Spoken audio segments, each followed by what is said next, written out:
Hello, what are you reading? Hi, it's the Holy Quran. But isn't the Quran only for Muslims? Not at all. Its teachings are addressed to all humanity, from heads of state to everyday people like us.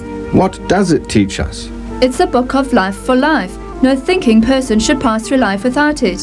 Where can I get a copy? From the IPCI, 124 Queen Street, Durban.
Well, I don't read my Bible because I don't think there's a lot of help in it, really. And I don't go to church unless I feel sad, in which case I do. God's with us everywhere. When I look at the sky, look at that sky going on to infinity. Something far beyond me or any human being. Yes. A lot of gas, I think, up there at the moment. Apart from the gas, I think there are... It says in the Bible that he knows all the stars by name. That speak to me of God's great power and his great glory. And when I look at the small, intricate things of nature, it speaks to me of how God has taken care of even the smallest manifestations of creation.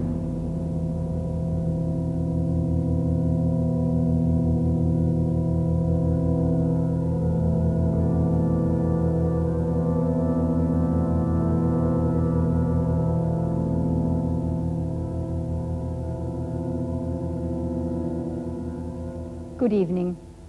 Well, are we small manifestations of God's creation, as the man on the film said, or purely products of chance, who for their own comfort have invented the idea of God? To put it another way, did God create man or man create God? It's a choice everybody's got to make.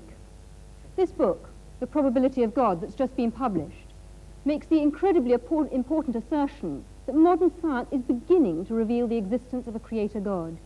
Its author, Hugh Montefiore, the Bishop of Birmingham, is with us here tonight, and next to him we have Paul Davis, who's the Professor of Theoretical Physics at the University of Newcastle. And then on my left, I'm joined by Professor Sir Freddie Eyre, philosopher and logician, and well known to all of us. And on my far left, Professor Sir Herman Bondi, Master of Churchill College, Cambridge, and renowned scientist and President of the British Humanist Association. We have with us as well a very distinguished audience, and we shall doubtless be hearing from them later on in the programme. But is a discussion on the nature and existence of God relevant today? We've already heard some of your comments, which we recorded when we took a stroll outside St. Paul's Cathedral. To our surprise, we found most people rather interested in the idea of God. What's your God like? Someone I can talk to when I'm feeling on my own, I suppose. The way he's normally portrayed is as an individual, something in man's own image, and I don't believe that at all. I think he's got a lot of value for a lot of people, especially for lonely people and old people, probably. And for you too? He's my sort of reserve when I'm on my own. He's big, he's got a beard and long hair. Black long hair and a black beard. I don't think he's like a person, but he's just a voice. I think he's great and he just helps you. And then in the night, sometimes in the dark, you feel so scared. But then when you think of God, you don't feel scared anymore. He's tall with a beard and he's just a great man. So he looks a bit like you in some ways. I do believe there is something that well, not exactly makes decisions for us, but knows more than we do. Do you believe in a God? No, only actually from the point of view that I do believe that there is a point beyond which people are unable to comprehend, and when that point is arrived at, then they encapsulate the whole thing in the concept of a God. When I look around at the suffering in this world, then I don't believe there's a God. If there was a God, it wouldn't cause the suffering that there is in this world. Then again, I think of Ethiopia with the Live Aid concert, and maybe there is. To get all people together, to get money together for children. I think, yeah, there is. Got to be. Well, was our universe created by a God or not? Hugh Montefiore's book says yes, and takes a fresh look at natural theology, which, as far as I understand it, is the argument that says that you can perceive the existence of God directly from the evidence of nature, and that, of course, includes scientific evidence. Hugh Montefiore, couldn't it be argued that you are, in fact, trespassing on other people's patch? Well, yes, you could argue anything, but I don't really see why we shouldn't reflect on what the scientists have said. I think people mix up science with the philosophy of science, that is, its meaning and interpretation. I really think anyone can have a go at that. I certainly have, and will continue to do so. I don't want to prove from the natural sciences that God exists. That I don't think can be done. But I do think we can now see that there's a high probability that this world is not a random occurrence. And that seems to me to say a very great deal. Right. Herman Bondi, what do you actually feel about that? Because do you feel in any sense it's a misuse of science? No, I wouldn't call it a misuse, and I was very much impressed by the book for its erudition and for its honesty. But I do think that the argument of this very good book leaves me stone cold. Not because I'm short of awe, not because I'm short of wonder. I feel our universe is wonderful and something to be awestruck by. What worries me is that this book will be taken by many people to prove Christianity, or at least to make it probable, or to prove or to make probable some other religion in which there is a revelation which makes people say, I know God's will.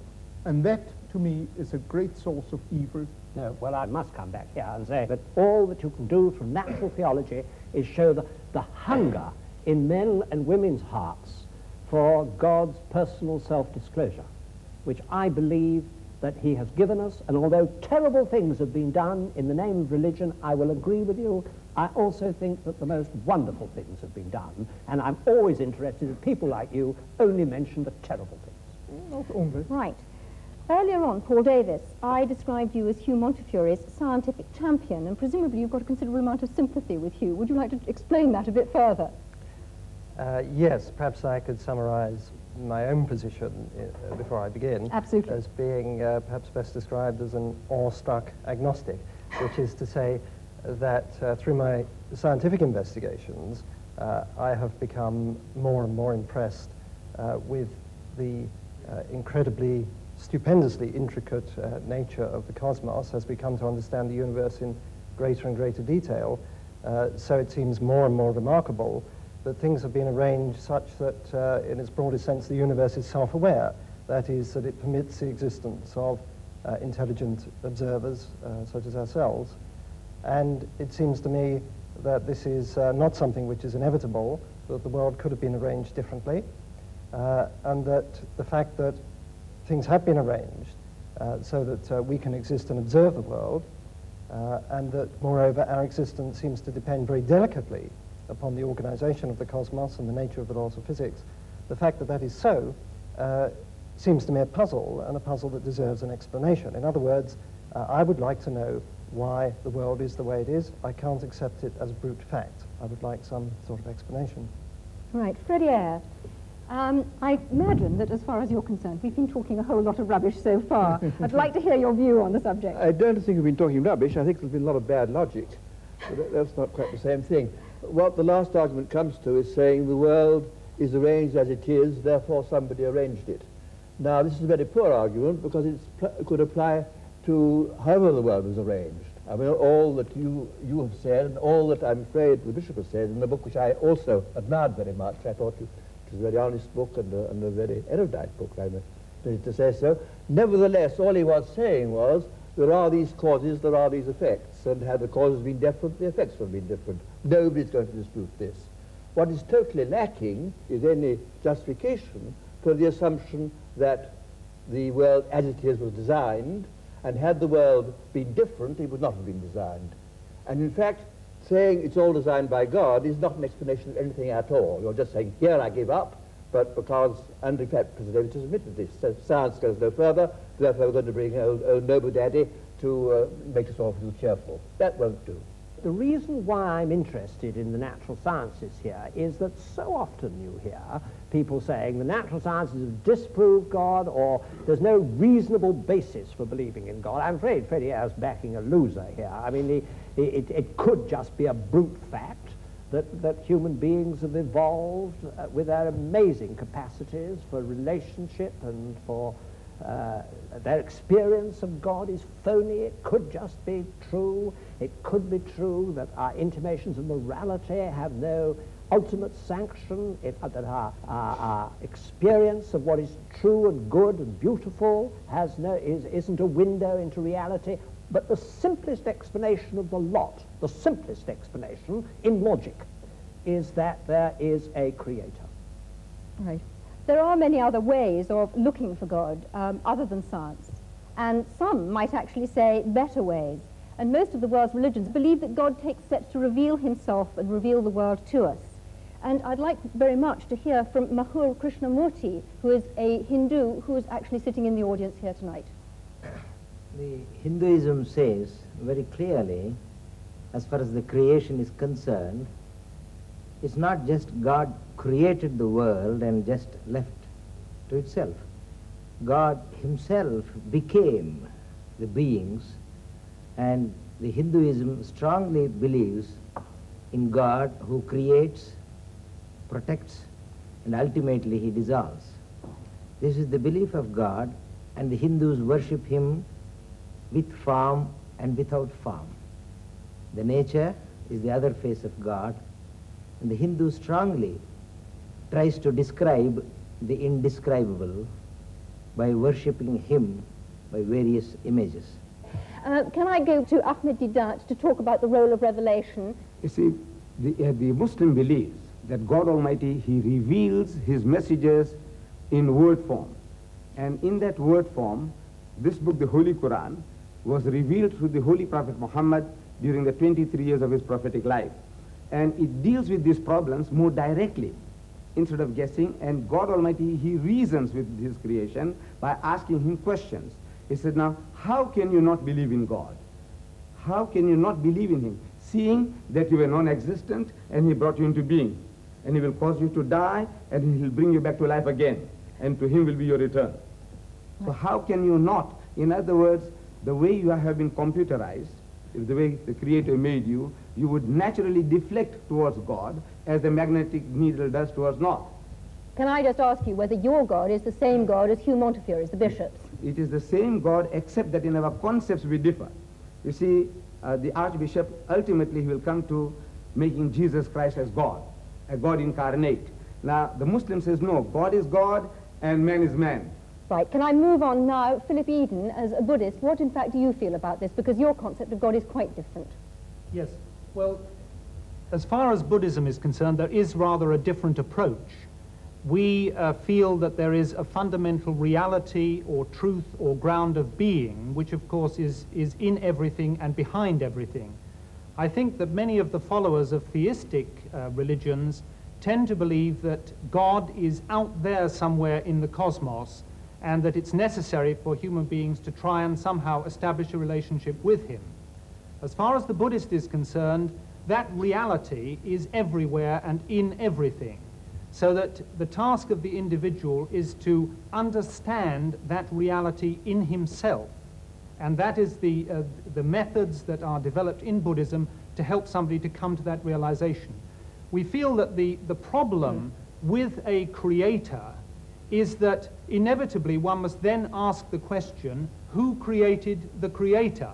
And that, of course, is endless. You can go on and on doing that. So somewhere you have to start with the first cause, and surely the first cause is the universe itself. Man is one way in which the universe experiences itself. But your God is obviously very different then from Hugh Montefiore's God. There's a point that Herman Bondi raised about, you know, the fact that many terrible things have been done in the name of religion. And I think it's perhaps important to point out that probably the reason for this is that people for a long time, I think particularly in the West, have had this concept, you know, I'm here and the truth is over there somewhere, and there is a narrow path that leads to that truth. If you have that concept, which I sort of think of as a fan-like concept, then inevitably, if you believe that you have found the right path, all the other paths are wrong, and your task is to force everyone onto that narrow path. Surely it would be so much better if we had this concept of the truth being, as it were, at the center of a circle. We are somewhere on that circumference, and there are many different paths that lead into that truth. And the thing for us to realize, I think, is that the particular path that we choose is very much a personal thing, and it depends on many different factors. It probably depends on the person that we have met that may have explained that path to us, and various experiences we've had. If only we realize, all right, this path for me is the right one at this particular time, but that does not invalidate the other paths. But are you saying, therefore, that there's only one truth, that we only have one truth that we can actually listen to and experience? There can only be one truth with a capital T, one reality. And I think the point is that all the great religions have been trying inadequately in their own way to point man towards that truth.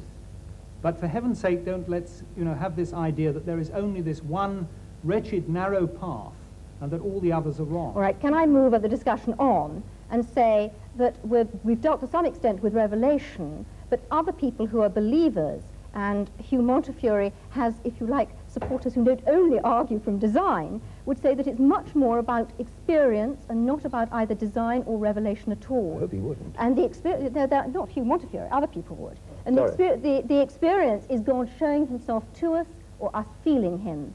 And Eric Dell, you're an evangelist in the Church of England. Would you argue with that? I think I would a bit, yes. Because I do believe that you cannot prove God scientifically. Science can only deal with the material of this current universe. God is necessarily not of this universe. He's superior and outside of it. So consequently, you can't prove him scientifically or disprove him. But of course you want to go much further than that. If there's a God who made me, I want to know who he is. I want to know what he's like. And of course we Christians believe that he's actually done that, said it for us in the person of Christ. And we also believe that he's alive today and we can know him. So that's what we're here to say, and that anybody can actually say, go beyond just the evidence, whether it's for or against, and say, God, if you're really there, I want to know you, because I'm prepared to know the truth, whatever it costs me. Right, Hugh Montefiore. I do actually think that religious experience is a very important pointer, and in my book I say it's the convergence of, as I see it, science showing us we're not just random products, probably not just random products, and conscience, and experience. I mean, why is it that between 30 and 60% of people, even in this secular country, lay claim to some form of religious experience? Pretty out. And one point I'm continually making is that the postulation of God explains nothing whatsoever, because it's consistent with anything that happens. And of course it's consistent with people having religious experience, I mean, or not having it, or it's consistent with people, you say consciousness is implanted, I mean, equally well you can say that sadism is implanted. I mean, whatever is, but you've got to explain in some way that it would have been otherwise if there had not been a creator. And this is what is totally missing, any kind of rational argument. Right. I actually wanted to bring up just something of the evidence that is within human experience of just the sheer business of significance. When I say to my wife, I love you, I mean something. I do not mean I, an accidental conglomeration of molecules from some antediluvian swamp, happen to feel a totally accidental attraction towards you, another totally accidental conglomeration, etc. I mean I love you. And if you say to me, but you're just an accident happening to another accident, something inside me says, that's not right. Now, that's not good scientific evidence, but it's human evidence. And I don't honestly think you can ignore it. It's part of humanity. And in the end, what it means is, I mean something because there is a meaning, and there's a meaner. I must protest against the previous speaker's grotesque misuse of the word accident. I have a wife too, and I love her very much. When I say that I love her, I don't accident, I don't believe that she came into the world uncaused any more than that I did, or my love doesn't have a cause, psychological cause. This levity in using these words shocks me. But Freddie, you do think that both you and your wife are the product of an ultimately meaningless process, don't you? If you mean that I don't think that our existence was planned by some supernatural being, yes. No, but meaningless. I do not accept the word meaningless. I do not think that my love for her is meaningless. I think my love for her has a very great deal of meaning. It's very intense. Has meaning for you, and but for no her. Ultimate meaning. I don't know what ultimate meaning means here. I'm going to move on because, in fact, we've gone slightly off part of our subject and we haven't looked at other ways of experiencing God. Many people say that there is a different way, a much quieter way of experiencing God. Can we ask Sister Martina Hayden? I mean, I've listened with great interest to the arguments, and I couldn't help looking back over my own life. I mean, I found myself a Catholic, born in Catholic Ireland. I thought there was nothing else in the world. And my journey has been about finding out all the different aspects of the truth. And I went through all the phases of trying to prove the existence of God, from arguments and learning about the first cause, uncaused, and it left me as cold as ice. It just didn't do anything for me as a person. And I think in these last years it has been much more about looking for God within the design of my life, actually seeing design in my life, how somehow I am being led. I mean, even the fact that I join an order which is dedicated to searching for truth is not, to me, an accident. And I hear all the different truths, and I'm really excited about what's happening in science, because I can see that that really is, there's a convergence of truth, and there's so much more humility. I'm not saying I'm humble, as they say, if you say you are, you aren't. But I'm saying that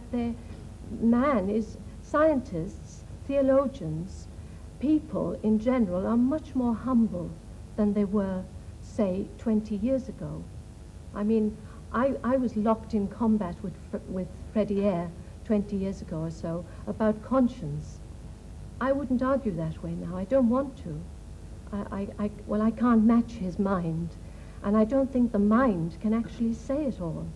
I find myself going to my heart about religion, and I just discover more evil in myself and more good as I go along.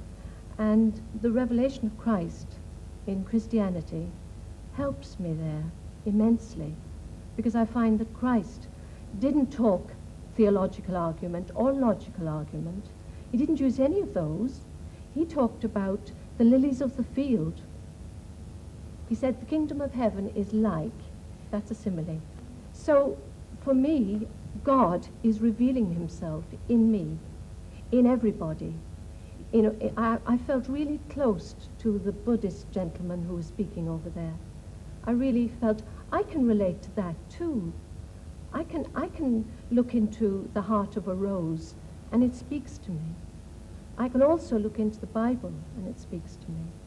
Professor Eyre, are you going to say that that's not a valid experience and that that's not a valid argument? I think it's not an argument at all. It is a very moving personal position, which I is the last to want to criticize. Right. Well, this debate hasn't included one essential element, and that's looking at the alternative choice that belief in God is totally man-made. Hans Isaac, how do you view that? Well, as an atheist, of course, I can't believe that God created man. I think my Well, parents had not. something to do with it. I have a distinct feeling that we're taking too provincial a view of the terms God and religion. We think of it in terms of dear old Pink Church of England. But of course that is only one very small aspect of religion. Both Torquemada and St. Francis of Assisi were religious and had an image of God, but they were very different images of God, one from the other. The Ayatollah Khomeini and Bishop Montefiore, I'm sure, have quite different gods in mind when they think about religion. Even the Jehovah of the Old Testament is very different to the kind of God that the bishop is talking about. So I think it's very important to realize that if man creates God in his image, as I'm sure he does, he has many different needs and consequently creates many different types of God. Can you define that a bit more closely? What are you actually saying? I mean, I can see Hugh Montefiore blenching, but can you actually simplify that a little for our audience? Well, if your personality is warlike, wants to proselytize, is aggressive and so on, then you go for the kind of God that the Quran portrays, which wants to proselytize the world and is warlike and so on. If you are peace-loving, you want to have an assurance of a future life and so on, and happiness, then perhaps you adopt the kind of God portrayed by the Ahmed Church of Deedat, England. would you agree with that? I don't, ma'am. You see, I don't think that our brother has read the Quran. The way it is. You see, there are 99 attributes of God, and out of that, this one that you are talking about is non-existent in this book. Can I ask you a question? Are you saying then that the Muslim God is actually a peace-loving God who wants peace in the world? Yes, yes. And he tells us that if somebody wars against you, you have a right to fight back, unlike turning the other cheek. What about the concept of the holy war, the jihad? Yes, that is a struggle for righteousness. For example, Britain, when she was under attack by Hitler, what you did was jihad. And we take our hat to you, to Winston Churchill, for, you know, putting the spirit into your people. Now that is what is a defensive war. And you had to retaliate. Because if you didn't, if you just sat back, you know, keeping Hitler at bay, it wouldn't have served the purpose. You have to attack. And in the state of nature, everyone has a right to do that.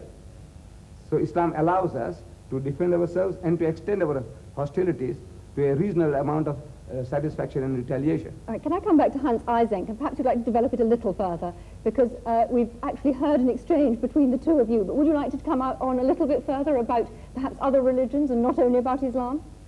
Well, it's not so much a particular religion, because within each religion you have all sorts of different gods. As I was trying to say, that of Torquemada and that of Francis of Assisi are all Christian gods. They're entirely different. So man creates God in his own image, even within a given religion, and certainly between different religions. The God he needs will be a different God according to his own personal requirements and to the kind of society in which he lives. Our society is different to that of the time of the Crusades, and consequently we need a different kind of God. Can I ask you then about the role of conscience, and where does conscience come from? Well, psychological experiments on conscience have shown pretty conclusively that you can manipulate it and create it through a process of social learning, Pavlovian conditioning, and so on. It is something that is acquired through social influences, although there is also a strong genetic factor in it. In other words, altruism, the tendency to do good to others. is certainly, to some extent at least, genetically controlled, in the sense that if you look at identical and fraternal twins, there's a much higher correlation within the identical than within the fraternal groups. And the same is true of religion. I think that's a very important point, Professor that religious beliefs are in fact genetically controlled. Professor Eyre, where do you think conscience comes from? I entirely agree with the last speaker. I have no quarrel with that at all. Anybody in the general audience? Yes, in the front row. I'd like to throw out a definition that might be helpful to some people of the difference between religion and Christianity, because there's a distinct difference. Religion is largely man, by his own efforts, some of which have been demonstrated tonight, in terms of mental gymnastics, trying to get to God and looking at the most powerful thing, like the sun, and bowing to that. Christianity is God coming for man. And I was interested in Herman Bondi's remark that he's an anti-revelationist. If there's a God at all, there's no way we can know anything about him by guesswork, only that he should reveal himself to us, which he did in the person of Jesus Christ and became human but evidence. where does conscience come from? Conscience is given to us by God, and we are in the process of numbing it and pushing it down to suit our own purposes and interests, which is called selfishness. Other people in the audience, where does where does the conscience, where's the idea of conscience come from? Yes. I would say the conscience comes from the human soul. It's the human soul speaking out and crying out for release. Okay, it's not just fear. Do you not think that it's an animal fear, a fear of being found out? Yes, Daniel Rubinstein. I think it's a sort of fear of alienation, really, being cut off from the rest of the community. And I think perhaps that, for instance, that Live Aid event demonstrated a huge sense of community. Everybody wanting to join in. Yes, Herman Bondi, would you share that? Well, I certainly feel that we are basically herd animals, and that all herd animals must have feelings like conscience. You not feel. What do you feel? Well, I don't think conscience is to be equated with either wish fulfillment or going with the herd, because my conscience often forces me to stand out from the herd. I think it is the God-given means by which I have to act responsibly. And I think that is how it's evolved is something for the I don't understand it in animals. I look to the scientist, I look to the psychiatrist to see how it functions with the ego and the superego. And I'm not talking about that. I'm talking about what it actually is. I think it's the God-given faculty by which we can behave responsibly, and it's not to be equated with things like utility or welfare or wish fulfillment or anything like that. I must protest against this assumption certain faculties are God-given as opposed to others. I disagreed, for example, with your physician when he talked about love. Indeed, I mean, love is a human emotion, but there's no particular reason to single that out as pointing to the existence of a supernatural being any more than the other human emotion. I mean, all human emotions are to be accounted for in the same sort of terms, in the kind of terms Professor Ising or one of his colleagues would account for them. And just to single out love is quite arbitrary. I mean, the assumption is that we are naturally egotistic, predatory, and so on, and that only because of some supernatural agency do we behave decently to one another.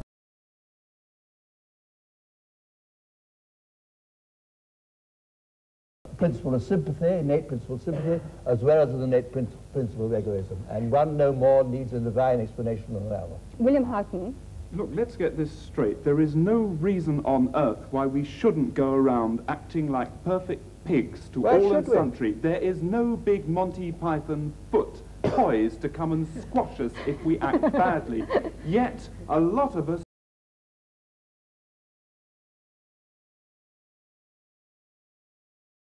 I was just protesting against your assumption that it's somehow natural for us to want.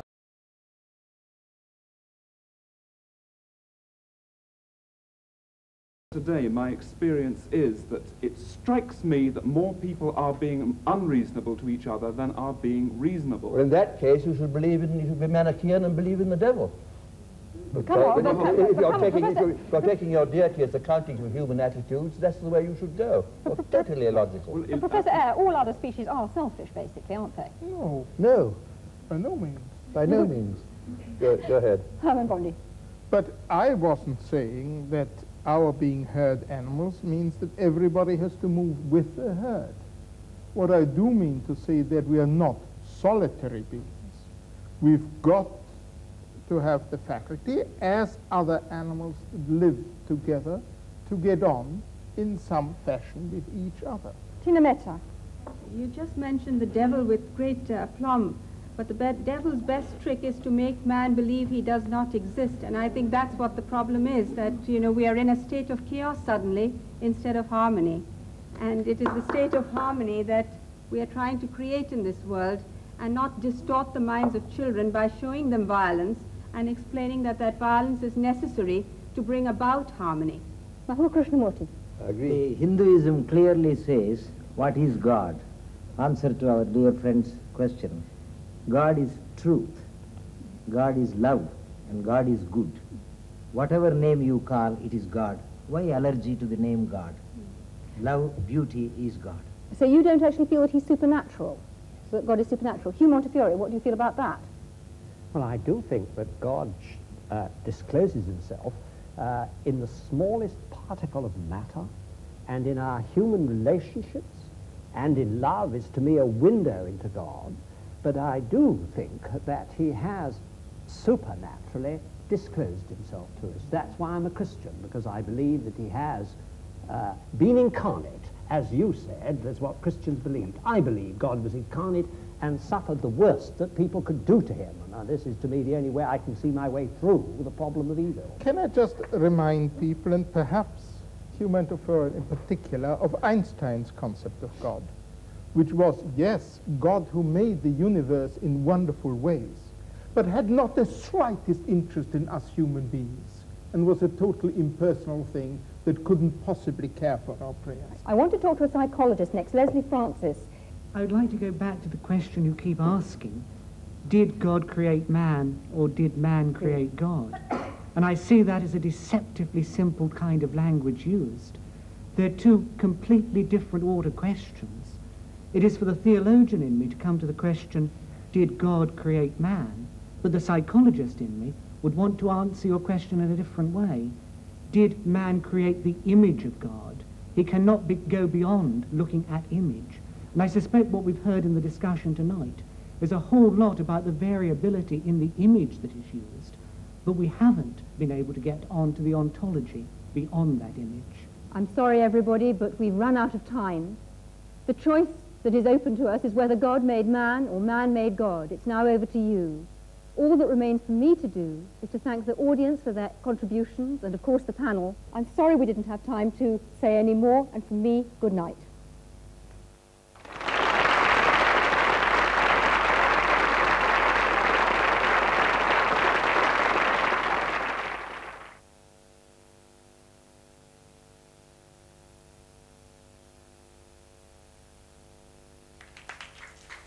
Mr. Chairman, if you would allow me, I would like my brothers and sisters to loosen their limbs. If they stand up and take a deep breath before sitting down again. All of you, please. Please. Take a deep breath or two and loosen your limbs, and you can relax.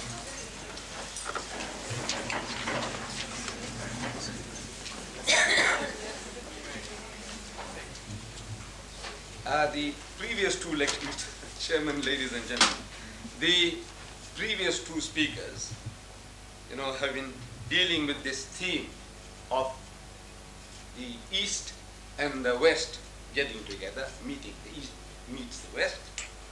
It's a kind of a symposium we have been having. And in that symposium, the subject of law seems to be very technical and very dry.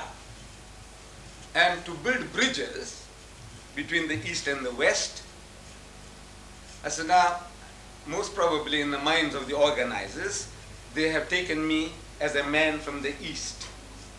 And they are right in that I have really come from the East. I am a man who was born in India some 60 years ago. So I am really a man of the East. But since the theme that has been selected for me is religious, about Islam, now I take exception to Islam being described as a religion of the East. If we take Islam to be an Eastern religion, then Judaism and Christianity are equally Eastern. because Islam, Judaism and Christianity, all these three originate in the same geographical area in the Middle East. Though I personally come from India, and my forefathers were Muslims, born Muslims, originally in the very dim past Hindus.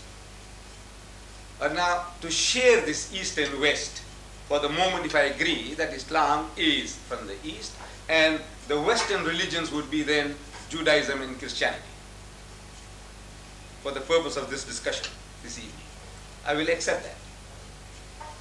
So what is the relationship between these three? Judaism, Christianity and Islam. In reality, from the Muslim point of view, these three are not three religions. From the Muslim point of view, it's the one and the same religion on different levels. And in the fundamentals of the teachings of Moses, Jesus and Muhammad, there is not an iota of difference. Sounds surprising, doesn't it? In the fundamentals of the teachings of Moses, Jesus and Muhammad, there is not an iota of difference between these three. And I prove it to you. I said, you see, the very first commandment, as it was given by God Almighty to the Holy Prophet Moses, in Hebrew, this is what it sounds like. So, Shama Israelu Adonai Eloheinu Adonai Echad, which means, hear, O Israel, the Lord, our God, the Lord is one. Some 1,300 years after Moses, a learned man of the Jews, described as a scribe, he poses the question to Jesus in the Gospel of St. Mark, chapter 12, verse 29. He said, Master, in the Hebrew language, Rabbi, what commandment is the first of all? And Jesus answers and says unto him in the Hebrew language, Shama Israelu Adonai Eloheinu Adonai Echad. Hear, O Israel, the Lord, our God, the Lord is one.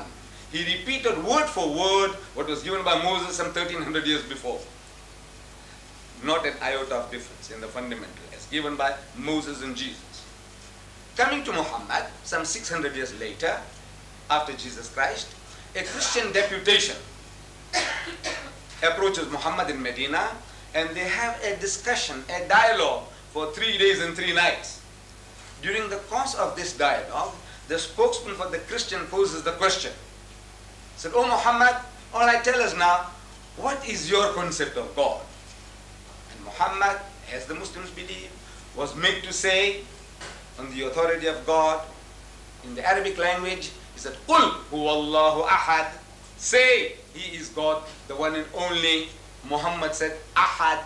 Jesus said, Echad. Moses said, Echad. I'm asking, what is the difference? Actually, it is the same word meaning the same thing. The difference between Ahad and Echad in Arabic, it was a blackboard here, I would have written it for you. If I wrote Ahad, and to make it into Echad, I just have to put a dot on the Ha. It becomes Ha. That's all. It's only the difference of a dot in the calligraphy, in writing. But in the meaning, the sense, 100% the same. So we Muslims, we say that in the fundamentals of the teachings of the prophets, no difference. Then these differences that are there, we say these were out of necessity. See, Islam, we say, is the culmination of the teachings of Moses and Jesus, brought to perfection. The Holy Prophet Moses, we Muslims, we accept him as our own prophet, as we accept all the Jewish prophets as our prophets. That Moses was catering for the needs of his people. They had just been rescued from the Egyptian bondage. They were traveling in the Sinai Peninsula, oasis to oasis. A nation under those circumstances needed a law that would give them quick justice, an eye for an eye and a tooth for a tooth. There was no time for lengthy litigations. There was no time for putting a man in prison. That antisocial character, the adulterer, kill him, stone him to death, get rid of him. It was more merciful to kill him, stone him, than to leave him in the desert to die of hunger and thirst. And he becomes an object lesson for others. He said, you see, this guy here, according to our system, he could have had 100 wives. Because there was no law. There was no law among the Jews as to the limit of the wives. Solomon, if you read the Holy Bible, we are told, had 1,000 wives and concubines. 700 wives and 300 concubines, altogether 1,000. There was no law against the number of wives that one could have. So under those circumstances, if one was not enough, you could have taken another. If two were not enough, you could have taken four. Why did you go and interfere with somebody else's property? Despoiling somebody else's rights? This guy, he deserves death, stoning to death. And to me, this is the law. Eye for an eye, tooth for a tooth, eye for an eye, quick justice. Get moving, there's work to be done. This was the philosophy, the psychology behind the laws that were given. And these laws, we Muslims believe, were given by God Almighty for the needs of the children of Israel. But laws have a tendency to change the characters of people over a period of time. Any law, every law, they change the characters of people. Hitlerite Germany, one of the most cultured nations in Europe, the Germans, supposed to be. That nation incinerated 6 million Jews. All right, some say it's a fifth. All right, if not 6 million, 600,000. If not 6,000. If not 600. I say even that is dramatic enough. Just because they were Jews, if you destroy a people, I say it's dramatic enough, whether they were 600 or 6 million. How could this nation do such a thing like that? The land of Goethe and Beethoven, cultured nation. How can they do that? No, we can all be programmed. You see, under Hitler, they programmed the Germans. They said, these are parasites. These people here, the Jews are like this, the Jews are like that. And once you work up a nation on that level, emotionally, and even the good-hearted people, they can see what's going on. But there's a closer eyes. They say, look, they deserve it. They deserve it. And they allowed 6 million Jews to perish. Laws. In our own country. We are living in this country, everything is based on color. And because everything is based on color, we become color conscious. To such an extent that from my own experience I can tell you that since I'm a talker, I talk religion, I love to talk. And I have been inviting people, the whites, Jews, Christians, of course the blacks as well, Indians, Africans, coloreds, but I'm talking generally about the whites now. I have had hundreds of whites coming to my home. No, I invite them. They enjoy my dinner, they enjoy my food, my curry and rice, my spices. They enjoy it, and they enjoy my talk. Because everything that I'm speaking is from an angle which the man hasn't seen before. So he enjoys my talk, and he enjoys my food. But no white man has ever invited me to his home for a cup of tea, yet. And I asked them, they meet me subsequently in the street, Mr. and Mrs. Daniels, Liquor Products, I don't know if they still exist in Mobile, Liquor Products. He was at my home. Mr. and Mrs. Beer Brothers, the furniture people, they were at my home. Mr. and Mrs. Deedat, Jews, they were at my home, not only. But I said, nobody ever invites me to his house for a cup of tea. When I meet them in the street, they meet me and say, now how's the missus? I said, she's very good, she's very well. He said, convey my regards to her, which I do. But nobody says, what about coming home for a cup of tea? So I asked them. I know it's a big joke, you see. I asked them, I says, you people, don't you know how to reciprocate? Don't you reciprocate among your own people? Of course you do. Then how is it that you don't reciprocate with me? I said, I tell you why. You see, at the back of your mind, at the back of your subconsciously, you are thinking in terms of color.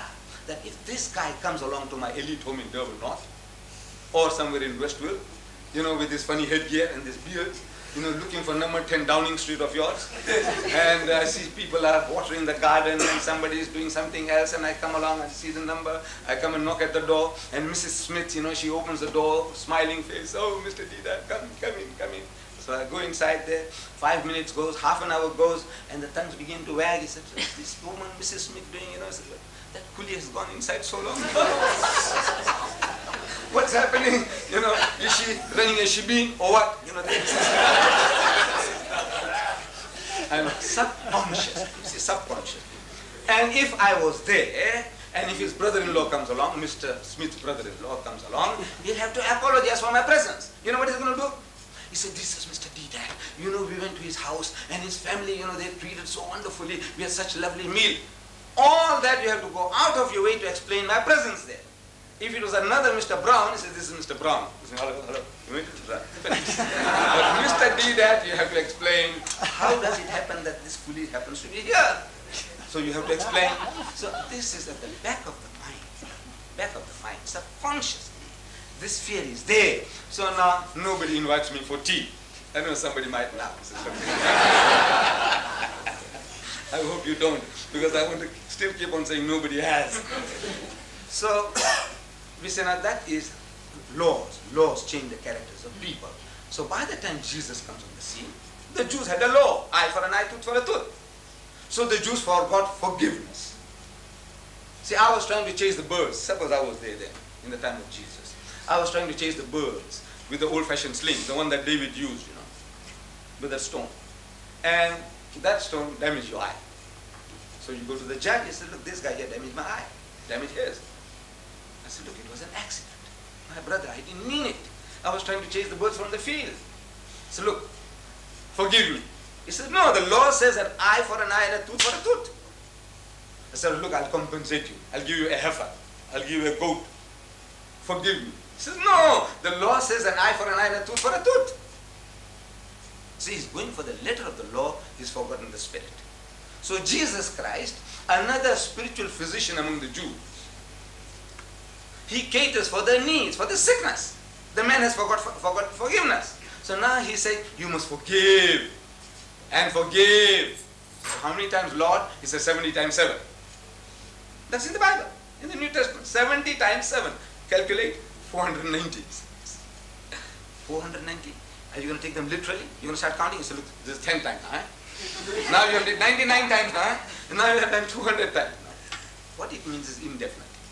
He said, turn the other cheek. He said, if somebody says, it has been said by them of old time, an eye for an eye and a tooth for a tooth. But I say unto you, resist not evil. He who strikes you in the right cheek, give him the other. If a man takes away your coat, give him your cloak also.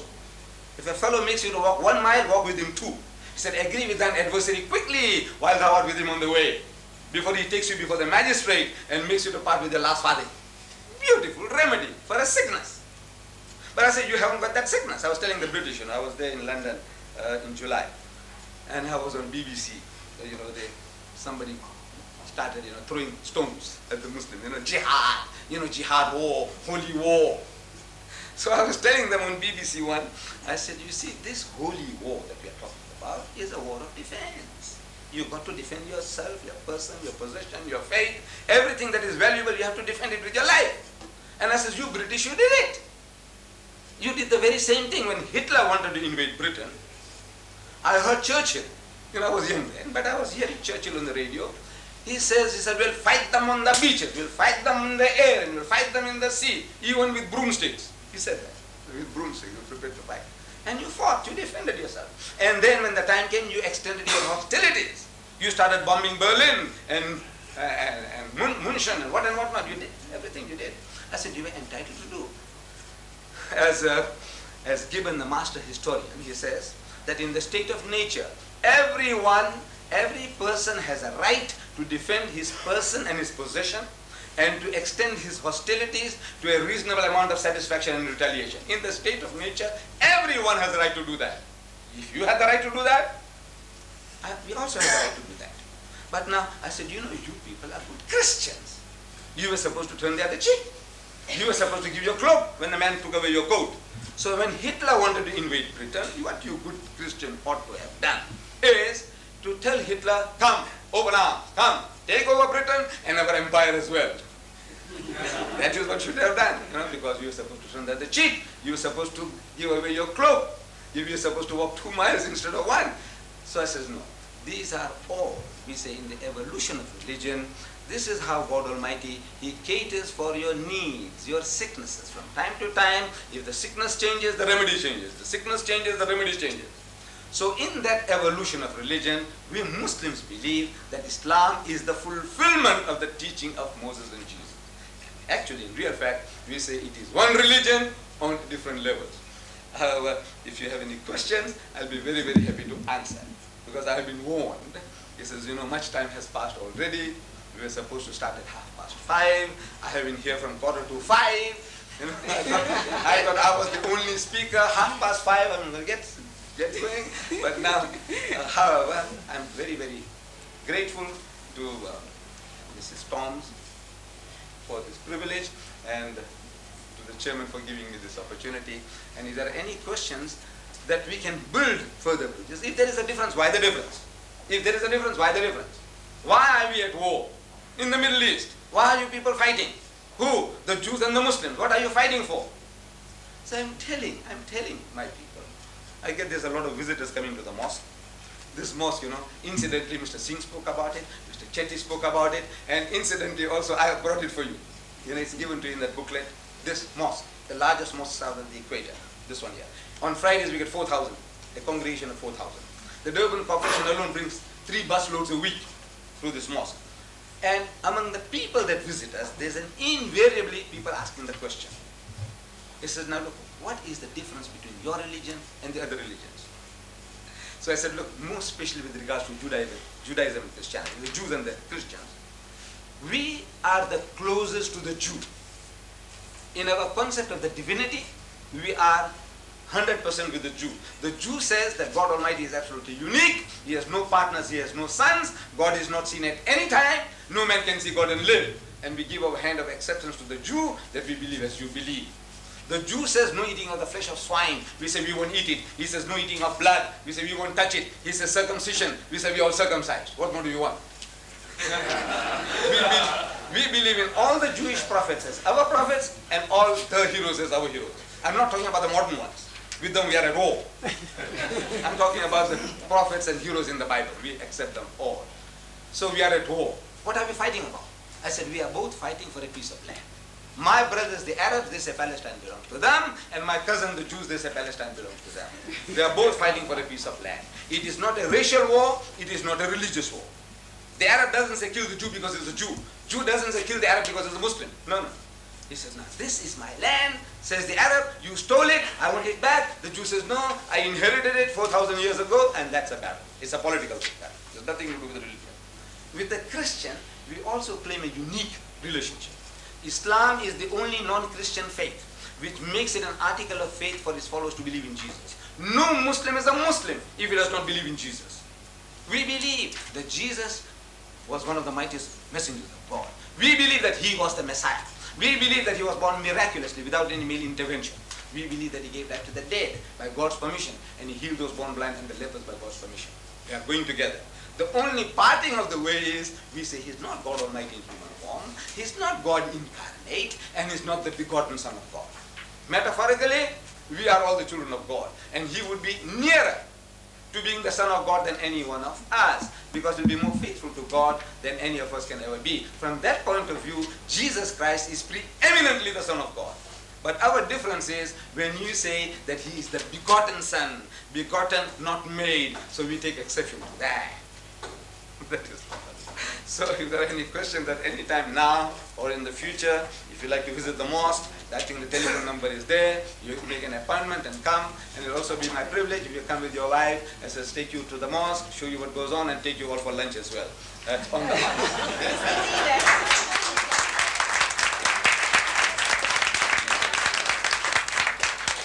Yes? Right. My hostility is that I invited you to my house. Right. To partake of what we're going to have before I even knew you. Yes, so thank you. eat your words. No. I won't. You see, you had a motive. What a wonderful way. What a wonderful way. I give it. Thank you. Mr. Deedat, thank you for a most enchanting talk on, not only on the religion of Islam, but on humanity, mankind, and it was most interesting, and I'm sure every one of us had loved it.